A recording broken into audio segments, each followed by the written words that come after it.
Hey you, let's have a chat, shall we? Let's talk about your level of complaining. The fact that you wake up every single Monday morning in the worst mood ever simply because you're getting ready to go to a job you hate. The fact that you get frustrated just by thinking about the traffic you're about to face on your way to that same job you say you hate. Every day you wake up and you take 5 minutes to think about a solution to this problem. To figure it out, how can you quit this job that's making you miserable and still have money to pay your bills? Don't get me wrong, I know how frustrated you are. I know you're tired, you're miserable. I know you're emotionally drained and you feel like you can't take it anymore.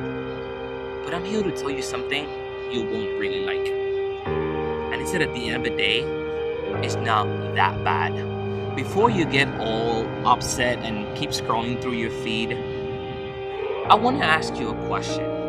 Will you complain about your shitty job or the traffic if I tell you you have a week to live, that you literally die in 7 days?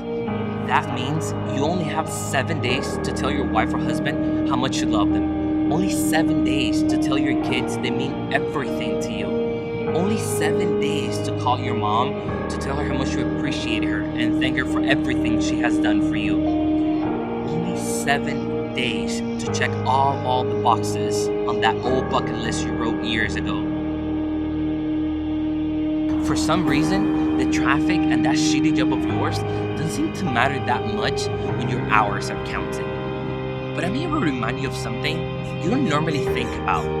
Is that even though you don't know the exact day you're going to die, I can assure you one thing: we all going to die. And the fact that we don't know when that's going to happen should be enough motivation to stop complaining and start chasing our dreams.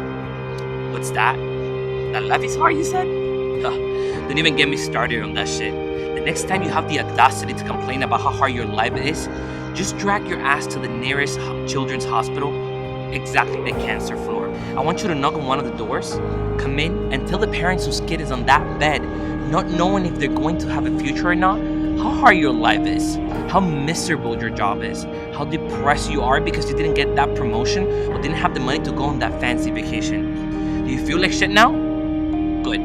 Now get your ass out of that sofa or bed, grab a piece of paper and write down all the blessings in your life, the things that you're thankful for. Once you're done, you will notice that even though life is complicated, God still has your back. Now, I want you to write your dreams and ambitions. Put it in your purse or your wallet and get the fuck out of your head. The time to hustle has arrived. The time to grind. The time to fight for everything God intended you to have. The time to buckle up and wake up every morning excited about the day ahead. The blessing as well as the struggles it might bring. Now, one more thing. Once the rush of this video subsides, and this could happen in a few minutes, a day, or maybe a week after you watch it, I want you to go in your purse or your wallet and get that piece of paper you wrote with your blessings and dreams. I want you to read it and read it 1, 2, 3, 4, 5 times. I want this paper to be your daily reminder that you have an X amount of days left, which the beautiful thing is that you don't know the exact number. It could be 1 day, it could be a year, maybe 50. But please, listen to me, please. I don't want you to live the same year 60 times and call it a life. That's depressing. Most people in this world are what I call living dead. They die in their 20s but get buried 50 years later. Be the person who is inspired by their actions, who are kind but fearless, loving and relentless. Be you, be unique, and remember to always follow your dreams.